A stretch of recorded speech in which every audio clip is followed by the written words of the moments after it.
Hey, I have tips on how to take a very intricate cut and piece it together with glue. So the bottom piece is pieced together. It starts out with a solid castle piece, and then that piece is very teeny tiny. It's like an inch big. So I'm going to remove it from my mat and show you how I glued that together.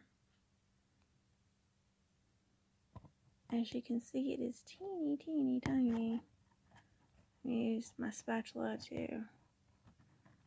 get it up, and I'm trying to do this one-handed, so obviously it'd be easier for you. But I use the spatula to remove, and then I kind of keep it together so I know what part's what. Now the top piece is what looks like a little crown. That's not filled in, but the little doors you see, I've got a tip for that. So what worked the best was just taking a two-way glue stick, scribbling some glue onto a plastic Ziploc bag. This happens to be the new Cut Above layout kit for September that is with close to my heart. It's a neat calendar kit, and I'm working on a summer page to add on to. But okay, so basically it's just moving that around in the glue rather than try to go on that glue stick. You might not be able to see it very well, but I've gotten that pretty well. And then you just line it up.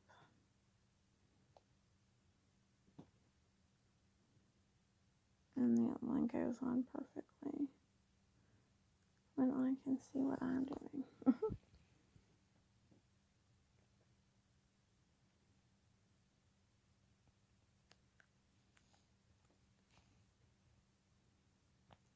Hold on just a second.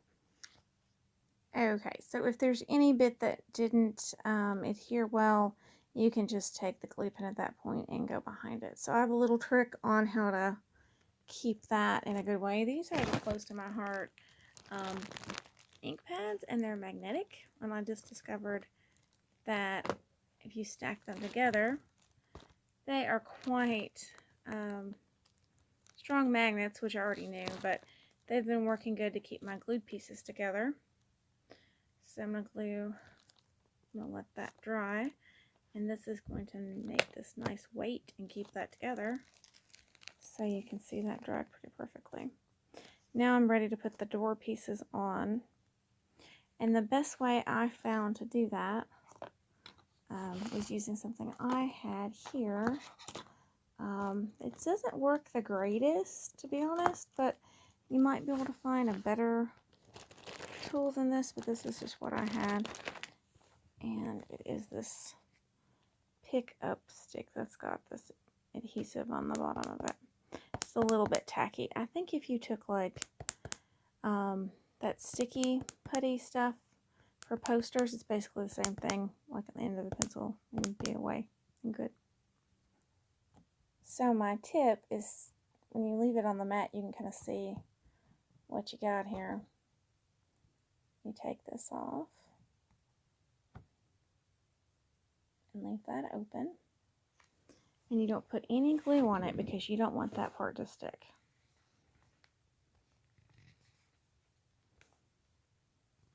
Okay. Fingers are a little gluey, excuse me.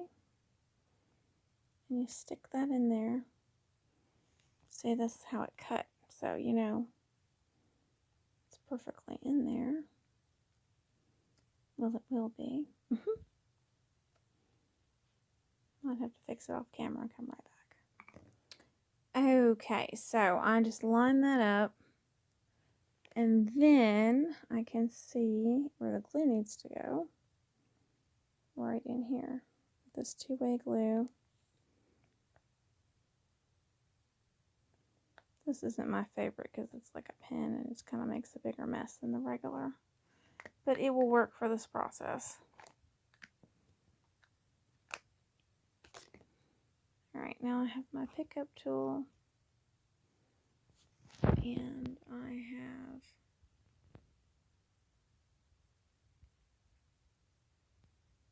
made sure it's on the right side. It's kind at the texture bit on the outside. So then all you have to do is line it up with this part.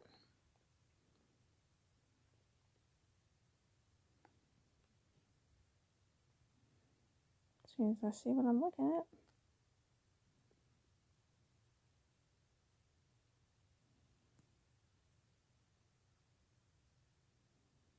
See, it's not the greatest. It's a two-handed thing. Alright, so you're going to get a shadow, but you'll get the idea.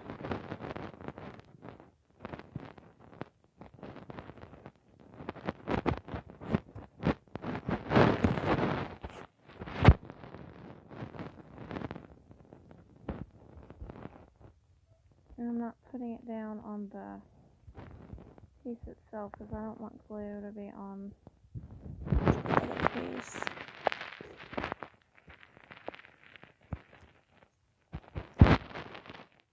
Okay, well, let's look.